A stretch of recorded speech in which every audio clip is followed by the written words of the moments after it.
kesilapan pertama untuk kita buat tabungan emas. Kita menunggu harga terbaik, termurah.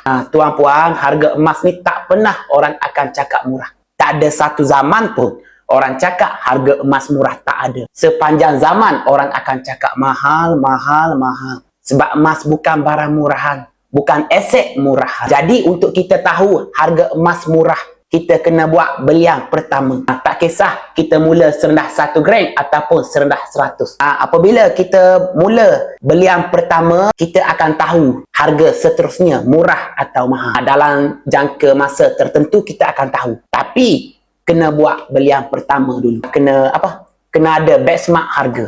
Belian pertama, kita akan tahu harga seterusnya mahal atau murah. Contoh macam gini tuan puan, Contoh kita beli emas hari ini 150 untuk 1 gram. Esok kita beli lagi dengan harga 160 untuk 1 gram. Lusa kita beli lagi 1 gram dengan harga 170. Sebenarnya tuan puan, kita hanya membeli emas 1 gram 160. Sebab tu kena buat belian pertama. Nanti kita akan tahu harga seterusnya murah atau mahal. Tuan puan, harga emas ni kan jaminan daripada pakar-pakar keuangan akan terus naik jangka masa panjang. Sebab tu kalau kita bermula hari ini, pasti kita selamat daripada tingginya harga beberapa tahun akan datang. Pasti. Jangan risau, hanya persoalan masa sahaja. Nilai emas juga boleh dikatakan mustahil jatuh kosong. Itu kata-kata daripada pakar-pakar keuangan. Mustahil jatuh kosong. Sebab sifatnya tak boleh dicipta, tidak binasa.